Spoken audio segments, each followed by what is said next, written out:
Kita akan buka firman Tuhan dari 2 Raja-Raja 3 ayat 14 sampai dengan 24. 2 Raja-Raja 3 ayat 14 sampai dengan 24. Demikian firman Tuhan. Berkatalah Elisa, demi Tuhan semesta alam yang hidup yang di hadapannya aku menjadi pelayan, jika tidak karena Yosafat Raja Yehuda, maka sesungguhnya aku ini tidak akan memandang dan melihat kepadamu. Maka sekarang jemputlah bagiku seorang pemetik kecapi.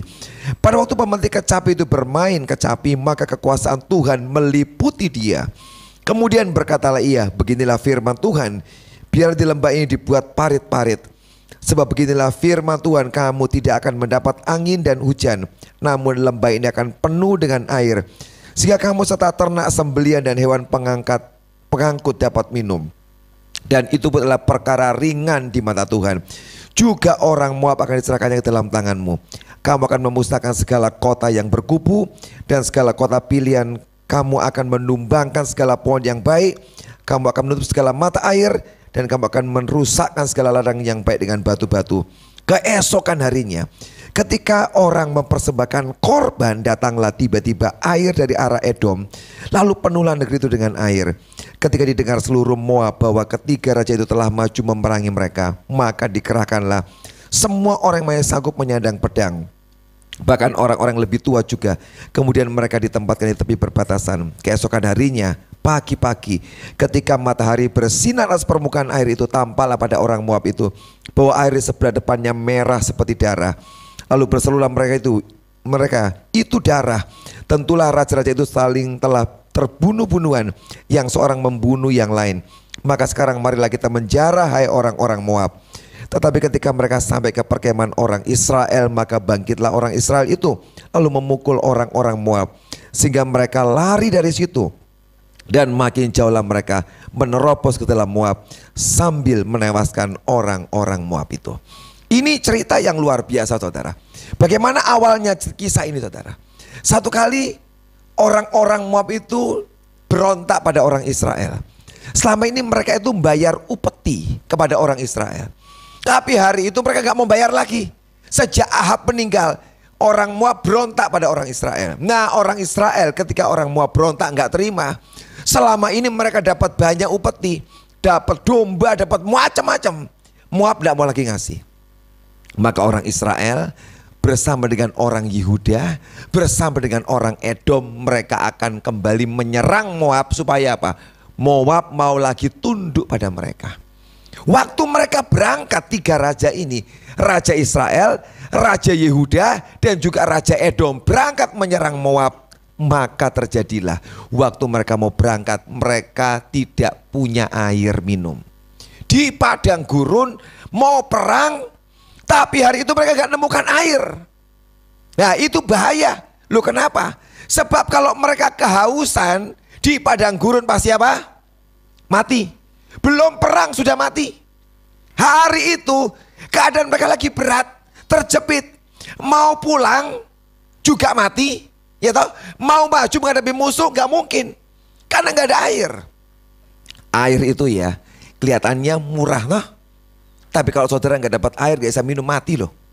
Maka hari itu tiga raja ini ngomong, Tuhan membawa kita ke sini untuk mematikan kita, karena ini kita gak dapat minum.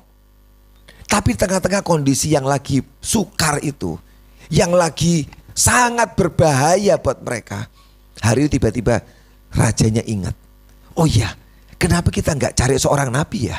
Kita panggil nabi, cari nabi di sini yang bisa memberikan petunjuk Tuhan tentang keadaan kita.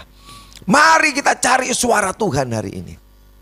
Maka hari itu di tengah kondisi yang berat, yang sudah kepepet itu, mereka cari nabi. Dan hari itu mereka menemukan seorang nabi daerah itu, yaitu Elisa. Mereka berkata, ayo panggil nabi ini. Kita tanya sama dia, apa kehendak Tuhan? Waktu ketemu nabinya, diminta datang untuk tanya tentang Tuhan, nabinya gak mau. Kenapa gak mau? Sebab nabinya marah. Sebab orang Israel hari itu sedang apa? Menyembah berhala. Tidak ke Tuhan hatinya. Elisa nggak mau waktu dicari. Tapi untung hari itu ada Yosafat. Masih ada satu raja. Ini 3 raja. Yang 2 jahat nyembah berhala. Yang 1 Yosafat ini hatinya masih ke Tuhan. Elisa ngomong, kalau bukan karena Yosafat, aku tidak bakal mau datang. Dan hari itu dia datang. Dan ketika dia datang, ditanya, Tuhan mau ngomong apa buat kita? Saudara, itulah kenapa penting banget kita itu mendengar suara Tuhan. Sebab kalau engkau dalam kondisi yang berat, kepepet, gak tahu mesti buat apa dalam hidupmu. Kalau engkau ini mau mendengarkan suara Tuhan, mau tanya terus pada Tuhan, selalu ada jalan keluarnya. Amin. Karena itu setiap kita itu harus punya kepekaan. Ini raja-raja, 3 raja gak peka dengan Tuhan. Makanya cari apa? Nabi. Harusnya setiap kita itu bisa mendengar suara Tuhan. Kalau kepepet tiba-tiba tidak ada nabi gimana? Kalau saudara ini tidak bisa dengar suara Tuhan, kan repot, ya kan? Karena itu mau tidak mau semua kita harus berlatih mendengar suara Tuhan. Hari itu, waktu mereka tanya, tolong kami. Maka Elisa berkata, aku tidak bisa bernubuat. Artinya memang kalau Tuhan tidak ngomong sama Elisa, dia tidak bisa ngomong dan tidak bisa kasih jalan keluar. Itu nabi yang benar. Dia tidak bisa buat-buat caranya. Elisa ngomong, aku gak bisa. Gak bisa. Tapi tolong kamu panggilkan seorang pemetik kecapi, pemain kecapi. Panggil dia. Dicari hari itu seorang pemain kecapi. Tapi bukan orang sembarangan. Oh, asal bisa main panggil aja, enggak. Harus orang yang bisa mendatangkan hadirat Tuhan. Enggak sembarangan. Diminta orang mendatangkan hadirat Tuhan. Maka ketemulah satu orang pemain. Dan dia datang. Ketika orang ini memainkan harpanya, bermain kecapi, baru dia petik. Tiba-tiba hadirat Tuhan turun, roh Tuhan turun atas Elisa. Ketika Tuhan hadir, disitulah dia bicara, memberikan jalan keluar di tengah kesesakan mereka. Jalan keluarnya apa? Tiba-tiba Nabi bernubuat dan berkata, kamu gali saluran-saluran air. Nah ngapain saudara? Di padang gurun menggali saluran air untuk apa? Ayo. Tapi hari itu ini Nabi ngomong, bangun buat saluran air. Nanti Tuhan akan kirim air. Dari mana? Wong semua kering saudara. Kalau Tuhan sudah memerintahkan, Tuhan sudah nyuruh, tidak usah diragukan. Tidak usah dipertanyakan. Kok kayak gini caranya? Bagian kita apa? Nurut. Nurut gampang susah nurut itu? Gampang atau susah? Susah kadang-kadang. Sebab banyak orang Kristen keras kepala. Dicekal batu iki lho, atos. Kepalanya keras. Ya kan? Mau sudah dikasih tahu, gampang bangun ini loh. Bagian kita itu apa? Kalau Tuhan ngomong apa? Nurut. Kalau engkau nurut, nanti dia akan tolong. Sekalipun kepepet kondisimu itu loh. Karena itu belajarlah punya kepala yang empuk. Tidak keras kepala. Artinya tiap kali Tuhan ngomong, kita mau apa? Nurut. Nanti hasilnya baik kok. Ngapain suruh bangun parit-parit untuk apa? Udah ada air. Untuk apa? Tapi apa? Nurut. Dan mereka hebatnya bangun, dibuat parit-parit. Jangan sedikit, buat saluran air yang banyak. Jadi hari itu mereka menggali, buat banyak saluran air. Tapi mereka nggak tahu ini untuk apa. Ya tahu? Tapi tetap taat mengerjakan. Itu yang Tuhan hargai. Sekian tahun yang lalu pas pandemi itu, ya kan, waktu Tuhan nyuruh kami itu membangun kantor, panti asuhan sama sekolah SMP SMA. Hari itu duitnya dikasih itu kurang. Untuk bangun 3 tingkat, 4 tingkat tidak ada uangnya. Bagian keuangan kami ngomong, Pak, kalau Bapak meneruskan pembangunan 6 bulan lagi uangnya semua buat bangun, habis uang kita Pak. Terus gimana kehidupan semua kita ini? Untuk ngurus gereja, biaya gereja, bayar listrik, untuk bayar cleaning service, gaji kita semua, gimana Pak? Ini pandemi loh Pak. Oh iya betul. Bagaimana kalau uang semua untuk bangun? Dan bangunan juga tidak berguna, wong desa kebaktian. Tidak bisa dipakai. Tidak usah Pak, berhenti aja. Iya betul ya, betul loh. Pendapatnya itu betul loh. Karena kalau uang di kas gereja dipakai bangun, habis. Terus gimana biaya yang lain? Oh iya betul juga sih. Secara manusia betul. Tapi ketika mulai mendoakan, saya berdoa. Malam itu saya berdoa, Tuhan besok mau rapat menghentikan pembangunan. Bagaimana pendapatmu Tuhan? Aku mau dengar suaramu. Dan malam itu Tuhan ngomong, tidak usah ngurusi pekerjaanku. Jangan intervensi, itu kata-kata yang saya ingat. Jangan intervensi pekerjaanku. Ini urusanku, bukan urusanmu. Artinya apa? Yo ngerti yo. Ini urusan Tuhan, bukan urusan kamu. Tidak usah ikut-ikut. Maka saya dengar kata Tuhan, malam itu dia ngomong seperti itu. Besoknya kami rapat, saya ngomong, betul pendapat kita, hentikan pembangunan. Satu tingkat aja, supaya uangnya ada. Tapi tadi malam Tuhan ngomong loh, jangan berhenti. Jangan intervensi Tuhan, biar Tuhan yang kerja. Aku mau percaya pendetanya ini, kamu semua percaya nggak? Kalau kamu tidak mau percaya, terserah. Tapi tadi malam Tuhan ngomong sama saya. Akhirnya semua mau percaya saudara. Ya wes ikut Pak Victor, percaya. Oke ikut aku ya. Kita jalan terus. Dibangun saudara. 1 tahun 2 bulan selesai. Panti asuhan 3 tingkat, sekolah 4 tingkat, kantor 3 tingkat. Selesai. 1 tahun 2 bulan. Utang enggak? Tidak ada utang. Selesai bangunan dikasih, pada diserahkan, saya bayar. Selesai ya, tidak ada utang. Lunas. Saudara, hari itu untung malam itu kok Tuhan ngomong sama saya. Dan untungnya saya dengar. Pak, piye suaranya Pak? Menggelegar kayak bedek. Hambaku, ora kowe ngono. Halus dalam hati. Jangan intervensi kerjaanku. Halus. Lu Pak yakin ndak? Sajane ya ora pateo yakin, ya kan? Loh betul. Loh saudara kira kalau sudah pendeta tuh ngomong langsung yakin? Sudah. Dalam hati saya itu bener ndak ya ini ya? Nek sampai salah mateng aku tutui semua aku sama pendeta nih, sama jemaat ya kan? Deg-degan ndak ketika saya percaya? Deg-degan loh. Nek sampai gagal, apakah saya dimaki-maki? Loh, duit entek toh, gara-gara kamu toh. Pendeta yang sok-sokan dengar Tuhan, suara Tuhan. Buat saya resiko. Tapi harus saya pertaruhkan harga diri saya. Tuhan, aku mau taat sama engkau. Engkau ngomong toh, tak kerja lagi. Tidak gampang. Tapi harus saya dengan percaya Tuhan saya kerjakan. Dan hari itu saya berhasil Tuhan. Terima kasih. Teman-teman saya berkata, kalau sampai kita menghentikan itu ya, kita tidak punya semua ini loh. Ini tidak akan ada ini barang-barang ini. Untung hari itu kamu dengar suara Tuhan. Dan kita juga setuju. Terus jalankan. Dan kita punya semua. Dalam waktu 1 tahun lebih 2 bulan 3 bulan punya. Loh itu loh Tuhan saudara. Amin. Tidak usah tanya. Taat. Nurut. Digali selokannya. Parit-parit. Dan apa yang terjadi? Keesokan harinya tiba-tiba ada air dari arah Edom. Tidak ada hujan, tidak ada angin Alkitab ngomong tadi, tapi tiba-tiba ada air datang dari Edom. Loh itu air apa Pak?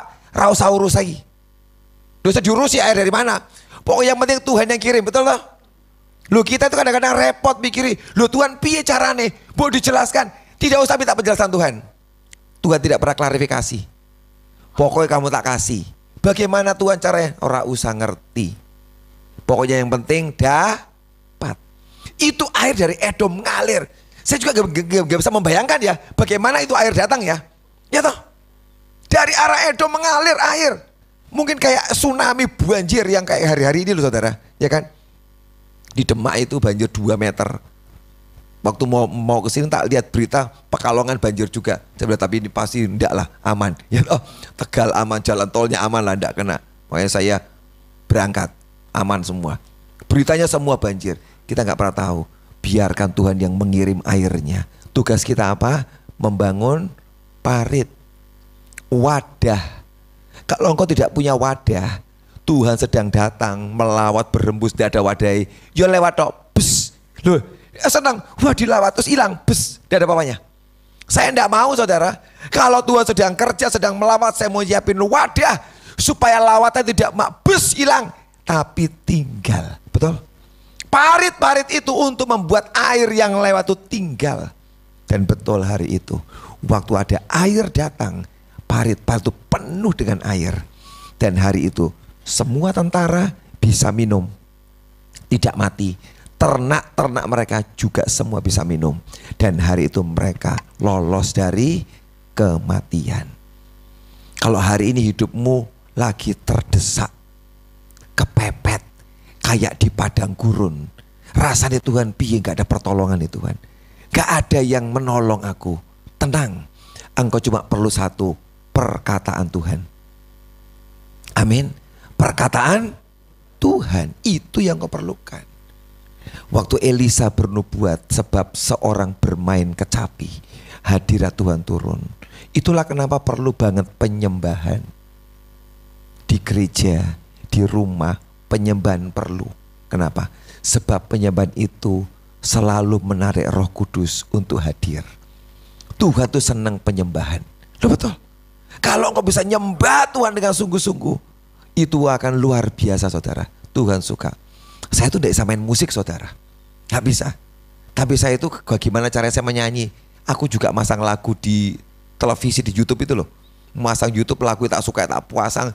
Sana nyanyi saya juga nyanyi barengan, tak duetin. Loh karena saya kan tidak bisa main musik. Ya toh, anak saya bisa, di rumah ada keyboard segala. Tapi dia gak main, anak saya satu main gitar. Tapi dia yo main dewek, ya kan. Nah saya gimana? Udah bisa main musik. Masang YouTube toh. Sana nyanyi kita ikut nyanyi ya kan, nyembah bareng-bareng. Apalagi cari YouTube yang bagus-bagus, yang bagus penyembahannya. Saya ikut nyanyi barengan. Terus nyembah dari hati keluar mengalir. Di gereja saya ikut nyembah karena saya tahu penyembahan itu kuasanya hebat. Hari itu Elisa bisa bernubuat karena apa? Satu orang main harpa kecapi, penuh pengurapan ngalir. Nuh, saudara, harpa kecapi itu alat musik yang rada aneh, ya kan? Waktu itu tuh tidak ada kayak gini, listrik tidak ada. Kalau main gitar itu ada senar, ada tabungnya ya, digenjreng itu kan bergema dalam tabung, ya kan? Biola sama, biola digesek, ada talinya, ada tempatnya toh untuk menggemakan, ya. Ketipung ya ada, untuk menggemakan suara. Tapi kalau harpa tidak ada loh, hanya bentuknya gini. Itu yang punyamu contoh mana contohmu itu? Mana harpamu? Tak pinjam satu ini. Nah itu tuh. Nah harpa itu kayak gini nih loh. Nggak ada tabung di sininya yang menggemakan suaranya. Lah kayak gini dipetik.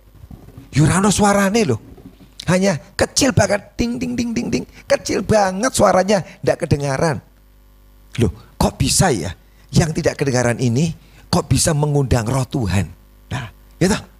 Tidak ada tali nih. Ada ininya. Apa namanya, tabungnya yang menggemakan. Di mana letak tabungnya yang bisa menggemakan ini saudara? Hatimu. Semakin hatimu itu besar, disitulah ini gema di sini loh saudara. Pemetik kecapi itu tidak bunyi kecil bunyinya, tapi sebab dia seorang penyembah. Ini yang kecil suara ini bergema di sini. Dan gembanya itu besar di surga. Amin. Bukan masalah ininya. Tapi ada satu tempat di hatimu. Sebuah ruang yang besar. Yang menggemakan pujian penyembahan ini. Dan hari itu membuat apa? Hari itu tiba-tiba Elisa bisa bernubuat. Sebab apa? Roh Tuhan hadir. Terima kasih. Roh Tuhan hadir. Dan dia berjalan keluar, bangun paritnya. Hari itu selesai. Loh, Tuhan menyelesaikan masalah itu gampang. Betul? Gampang loh. Kalau dia kasih caranya. Kalau engkau tidak tahu caranya, memang susah. Kalau engkau sudah selesai persoalanmu, alah gampang ya caranya. Lah iya betul. Tapi kau tunggu Tuhan, betul? Kalau kita nggak nunggu Tuhan, terlalu susah. Tapi kalau engkau bisa tahu Tuhan, mendengar suaranya, nurut Tuhan, selesai masalahmu. Masalah tidak punya air minum, selesai.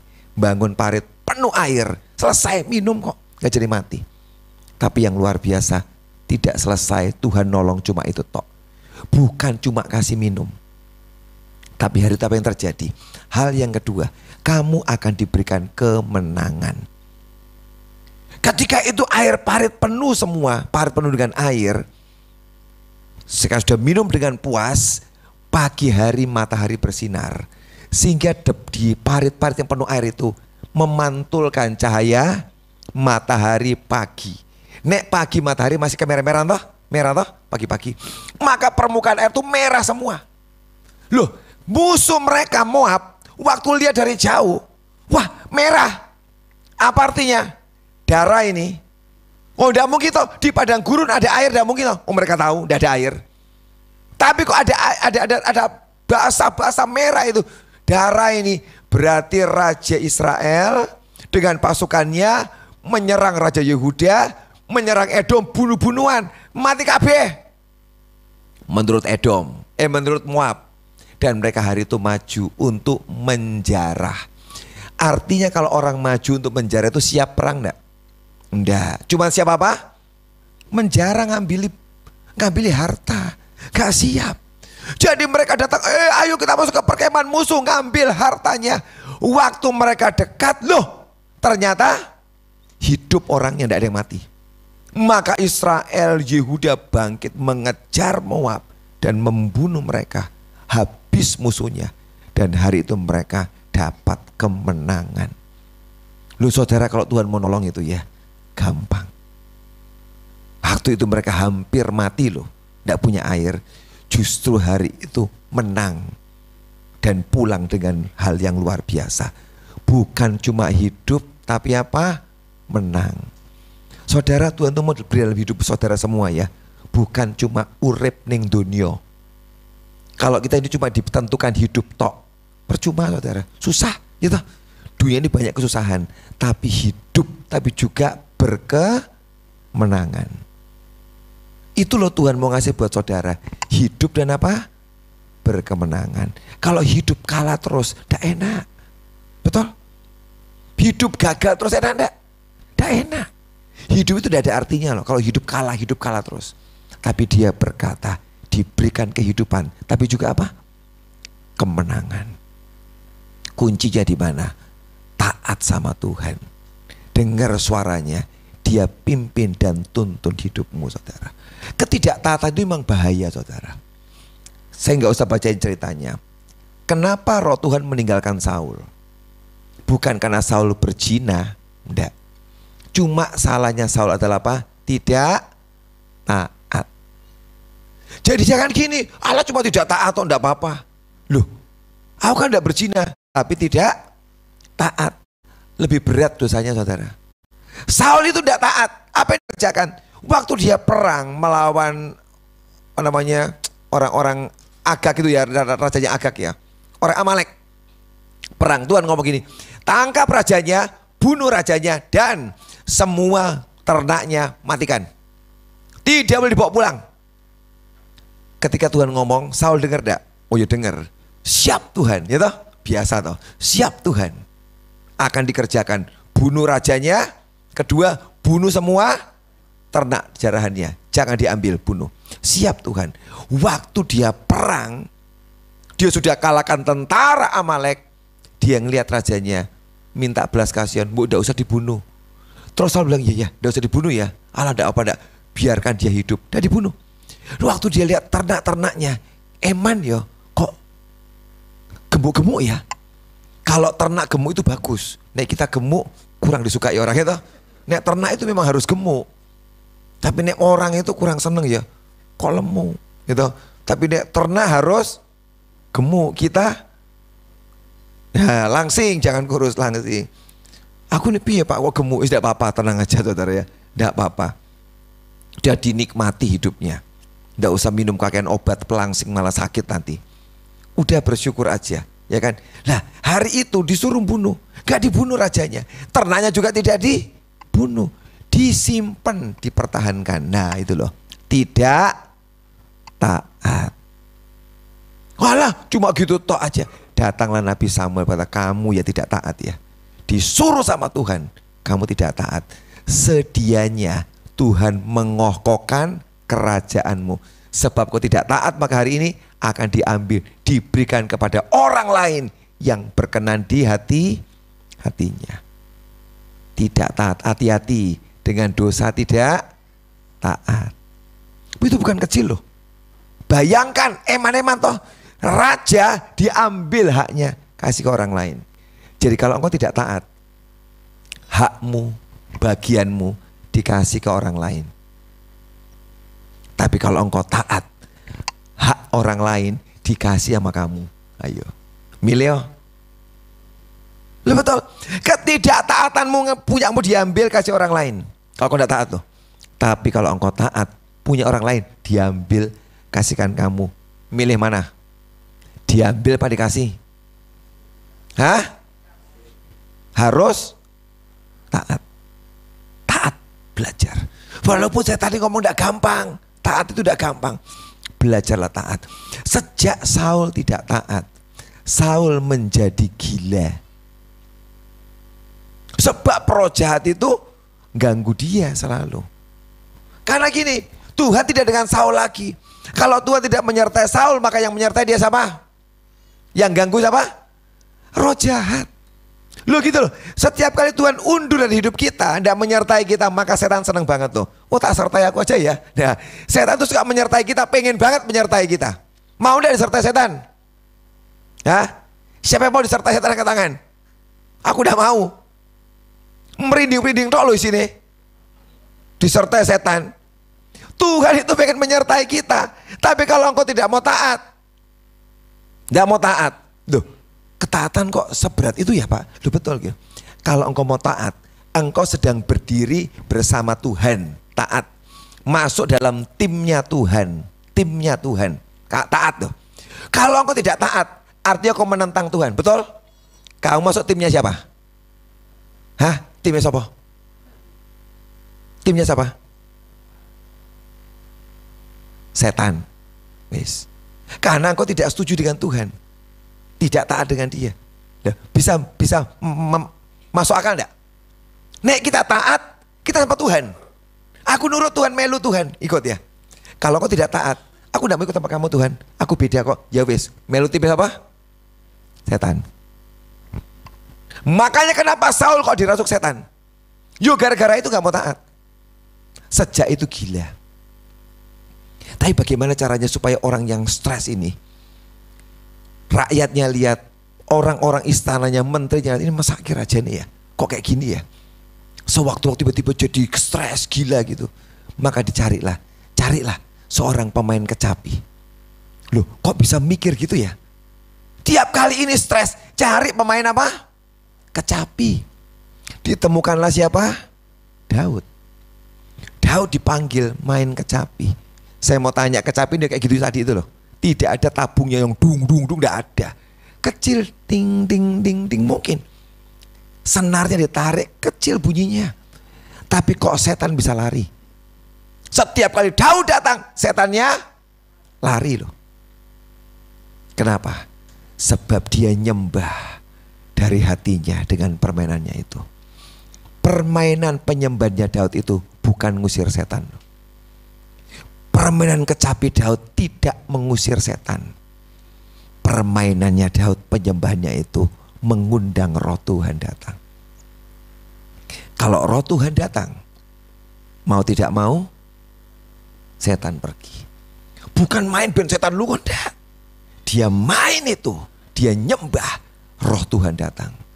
Begitu roh Tuhan datang, dia akan ngomong, setan angkat kaki. Minggat setan nih, tidak berani. Jadi saudara, tiap kali kau nyembah Tuhan, engkau mendatangkan roh Tuhan di rumah tanggamu.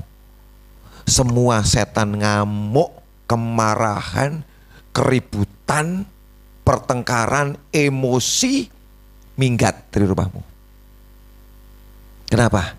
Sebab di rumah penyembahan, roh Tuhan turun.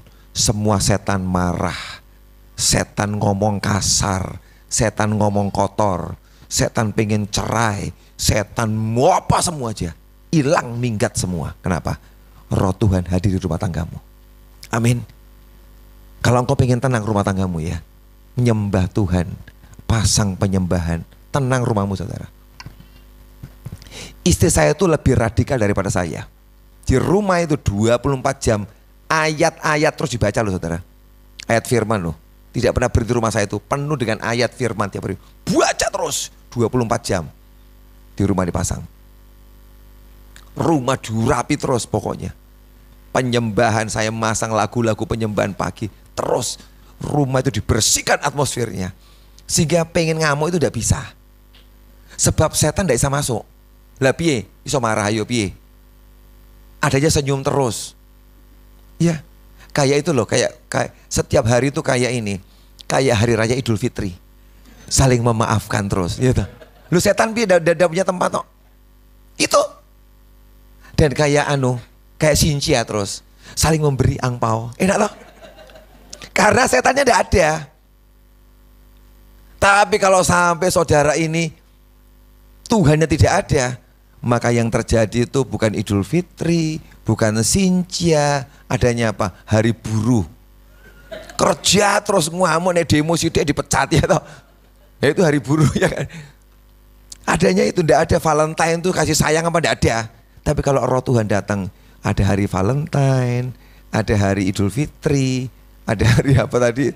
Imlek, kasih angpau terus, enak toh. Makanya mau tidak mau, kalau kau pengen aman rumahmu, kasih penyembahan. Kasih penyembahan. Jengkel sidik langsung maafkan. Karena setannya tidak ada. Bersih, setan takut masuk ke rumah. Firman, penyembahan, takut. Itu membuat kita lebih tenang hidupnya. Amin. Amin. Hari itu Daud bermain. Kecapinya, Tuhan hadir, nyingkir setannya. Saudara pengen kotamu ini berubah. Kota Semarang itu kota yang luar biasa loh. Bukan kami yang ngomong, orang lain. Ya, ketika kami kemarin dapat tamu-tamu dari Amerika datang. Mereka datang dari orang Amerika, datang masuk naik pesawat masuk ke kota Semarang. Dibilang kotamu kok aneh ya, enak banget ya, tenang, damai. Kok ada hadirat Tuhan di kota ini ya? Aku di Jakarta rasanya pusing kepalaku. Itu rame kacau gini-gini. Saya bilang memang beda. Semarang itu ciamik kotanya, ngomong gitu. Memang beda, mau bandingin Jakarta tidak mungkin. Semarang ini beda. Loh, kok bisa beda kenapa? Ini kota puluhan tahun didolingi, didoain ya. Sampai hari ini kita terus doa untuk kota ini. Itu yang membuat kota kami itu beda. Sejak tahun 79 itu loh, udah didoakan terus kota ini. Di atas gunung diucapkan berkat, semua kutuk nyingkir. Tapi apa saudara? Yang terjadi di kota itu yang didoakan, didolingi terus setan tidak kuat. Dan apa? Hadirat Tuhan turun. Begitu hadirat Tuhan turun, semua yang jahat harus nyingkir. Bukan kami, dia itu orang nggak tahu loh tentang Semarang. Wong pertama kali ke Semarang. Ini kota kok tenang ya. Ada hadirat Tuhan, damai. Kenapa? Tanya. Saya bilang sebab didoakan. Ini kota sudah bertahun-tahun kita kerjakan banyak hal buat kota ini. Dan menjadi luar biasa. Oh, seperti itu ya. Dan satu orang berkata, saya pengen pindah ke kota ini rasanya untuk tinggal di sini. Saya bilang, ya wis, tanya Tuhan. Ya Tuhan nyuruh kamu pindah ke sini. Sebab di sini kota yang dipenuhi Tuhan. Loh saudara, pujian penyembahan di sebuah kota. Alkitab berkata, kita membangun tahta Tuhan. Ketika kita menyembah, memuji Tuhan, kita itu membangun apa? Tahta Tuhan. Seorang nabi berkata, Pak, lawatan terakhir, revival terakhir lewat penyembahan. Kalau satu kota nyembah Tuhan, satu negara nyembah dia, akan dikerjakan keajaiban di kota itu, di negara itu. Saudara, tiba-tiba Tuhan tuh buka rahasia buat saya. Ketika engkau membangun tahta Tuhan di sebuah kota, lewat apa? Penyembahan, puji-pujian, maka nanti kekuatan jahat akan nyingkir. Loh, kok bisa? Sebab gini, waktu kau bangun tahta Tuhan, Tuhan jadi apa di situ? Raja. Di sebuah daerah, di sebuah negara, boleh ndak dua raja nih? Di sebuah negara cuma satu presiden, betul? Atau satu raja. Tidak bisa dua, harus satu. Begitu engkau tuh mengadakan penyembahan, gereja Tuhan, persekutuan, bangun tahta Tuhan yang kuat lewat penyembahan. Tuhan jadi raja di situ. Maka tidak usah nengking setan. Otomatis dia akan ngomong, setan nyingkir. Karena tidak boleh ada dua raja. Kenapa setan berkuasa di sebuah kota? Sebab dia pengen jadi apa? Raja toh. Setan tuh pengen jadi raja, pengen berkuasa. Kalau engkau sudah kerjakan semua, doa doling sudah kerjakan, satu lagi melengkapi. Hari ini engkau bangun tahta Tuhan di kota ini. Begitu penyembahan kuat, radiasinya kuat di kota ini, nanti setan rontok pasti nyingkir. Dia tidak kuat dengan hadirat Tuhan. Kalau engkau mungkin nengking-nengking, oke, daerah ini bersih. Setelah itu daerah ini lagi ya tak kerjain, bersih. Engkau sana, kau nebar kini toko meneh. Ngalami tidak? Sini diberesin bersih ya. Kita pindah ke sana, beresin, toko meneh di sini. Balik lagi, bersihin lagi. Karena setan roh itu kekal loh, tidak bisa mati loh. Gitu? Setan itu tidak bisa mati. Spirit never die. Roh tidak pernah mati. Kita paling iso ngiket tok. Di satu tempat diikat, terus tidak usah gerak-gerak ya. Udah ikat, terus kita pergi sana, ngurus sana. Coplok ini. Buat masalah lagi. Tapi kalau Tuhan bertahta, coplok, pergi kamu. Jangan di sini, ini wilayah Tuhan. Jadikan ini wilayah Tuhan. Tidak ada kuasa lain. Mulai dari rumah tanggamu, tadi saya ngomong itu loh. Kalau di rumah tanggamu, Tuhan jadi raja. Tidak ada setan yang bisa masuk. Tuhan berkata, ini wilayahku. Betapa hebat kuasa penyembahan.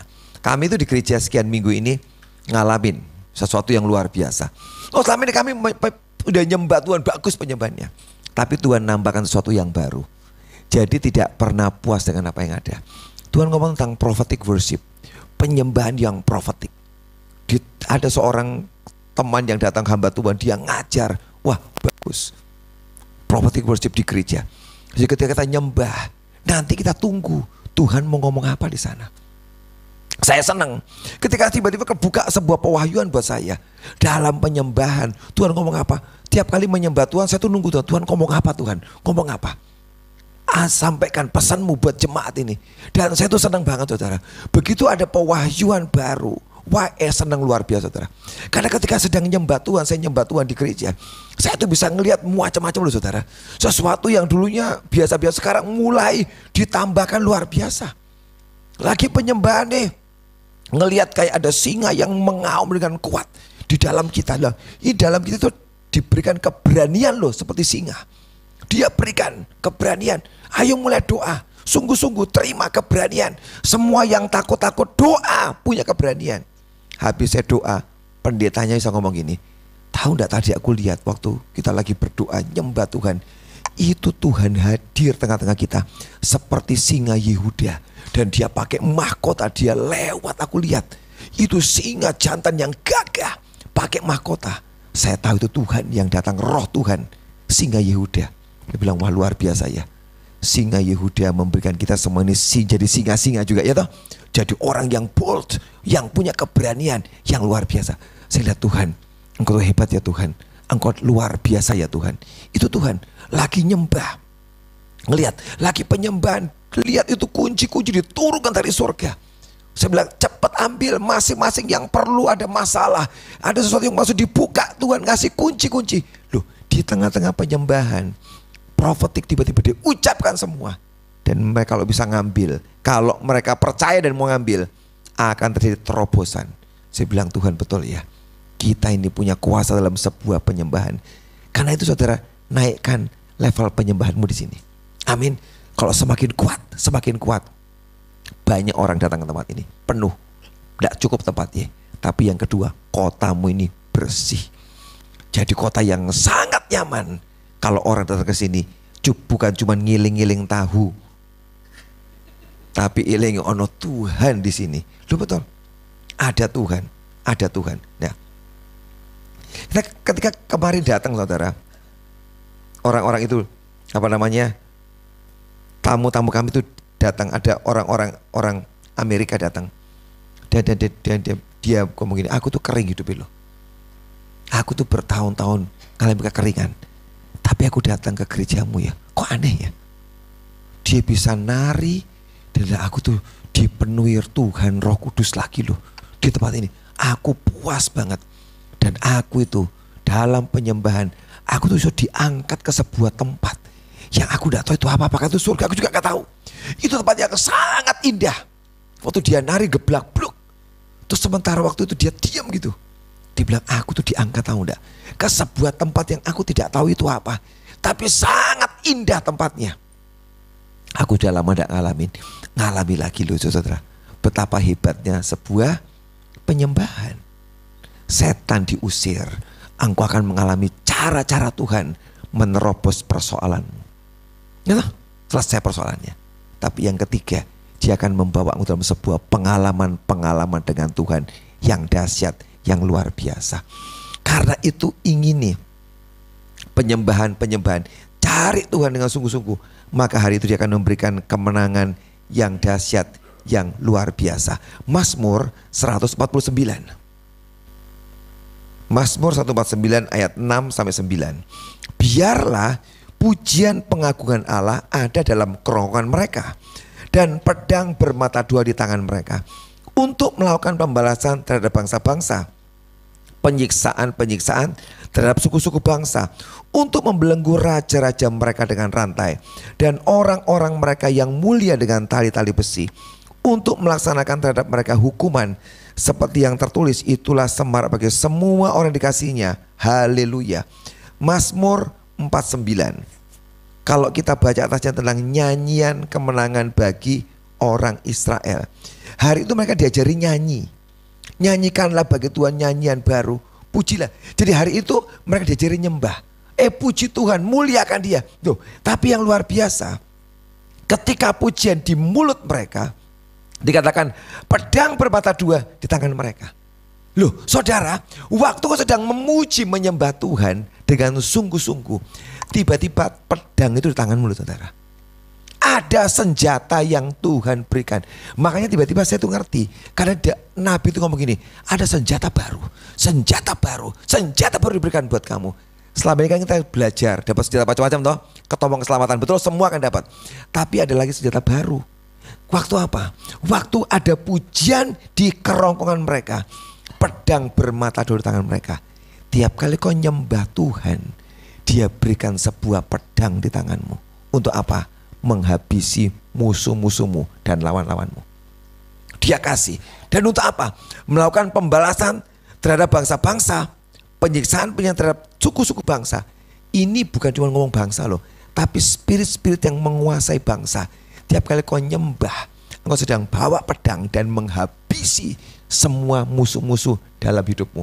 Bukan hidupmu tok, musuh-musuh di bangsa ini. Apapun spirit yang merusak, mengganggu, menghancurkan, waktu kau nyembah sedang bawa pedang. Kenapa kok buat orang Kristen yang sungguh-sungguh dengar suara Tuhan dan bergerak ada efeknya? Sebab kita taat. Saya percaya ketaatan kecil itu menghasilkan akibat yang besar. Ingat, ketaatanmu pada Tuhan yang kecil menghasilkan hal yang besar. Jadi kalau dengan Tuhan jangan mikir kecil, nggak usah taat. Kalau gede aku mau, jangan. Justru yang kecil-kecil itu ujian di situ. Karena seringkali kita ngomong gini, Allah kecil, dosa dikerjakan kecil. Salah. Kecil-kecil itu kerjakan dalam ketaatan.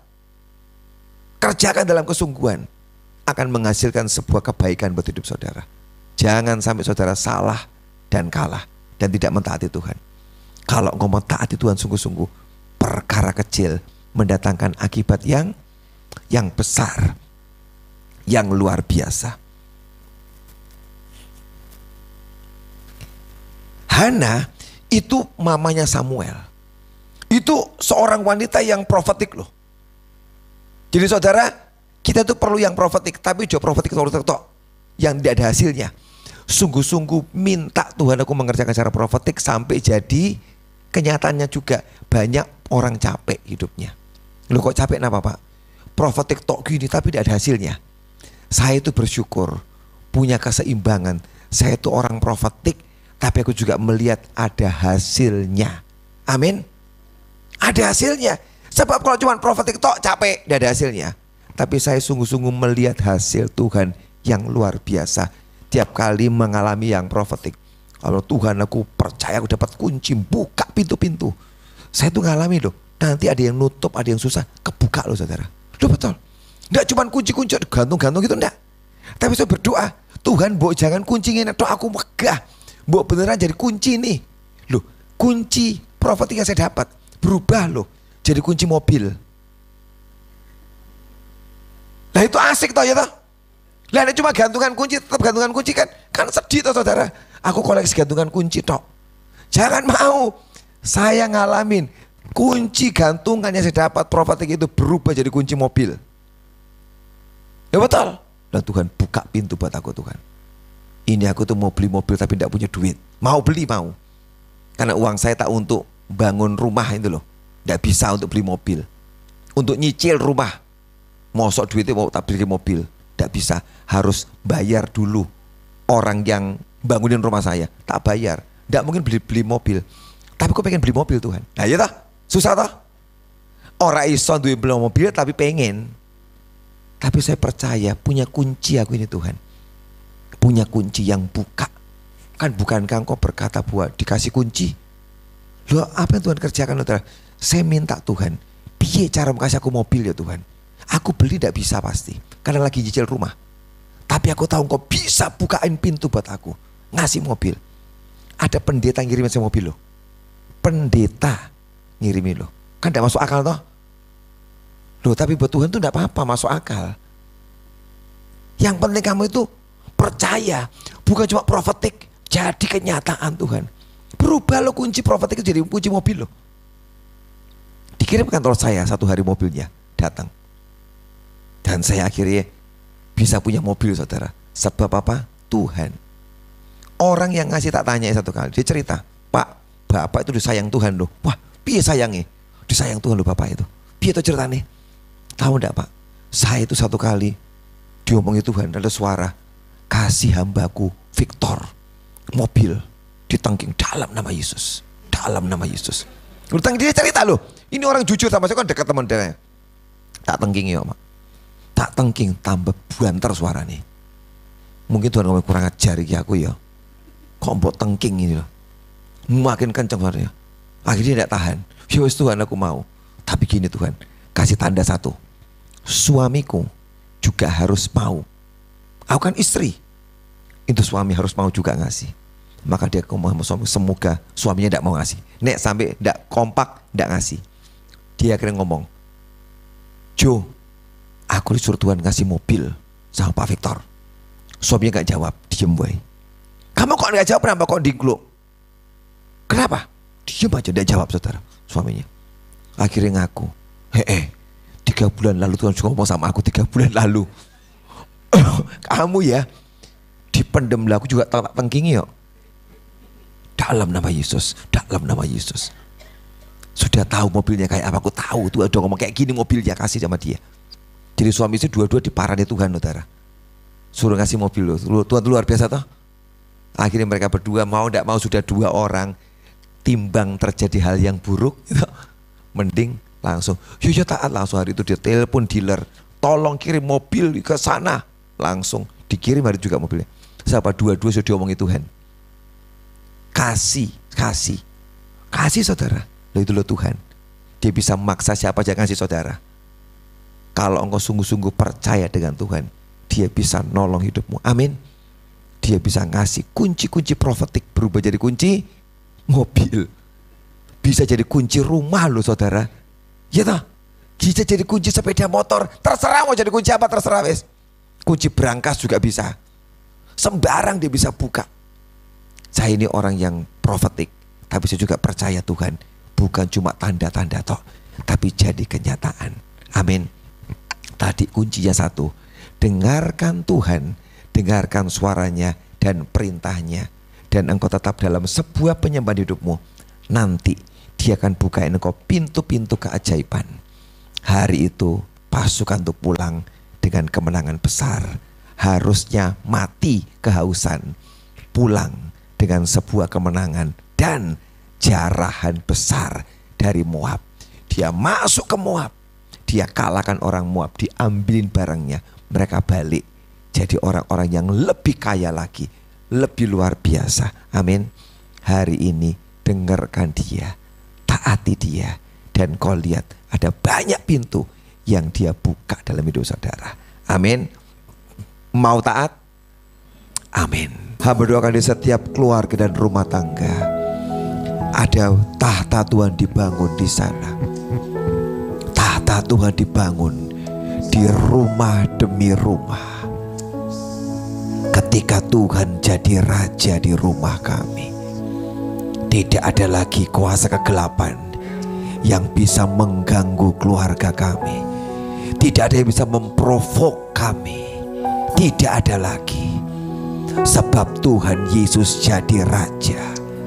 Waktu kau memerintah di keluarga demi keluarga, ada damai sejahtera, ada kesatuan, ada sukacita, ada berkat Tuhan, ada kesehatan di sana. Tidak ada lagi kabar buruk yang kami dengarkan. Tidak ada lagi keributan. Tidak ada perceraian. Tidak ada kemarahan.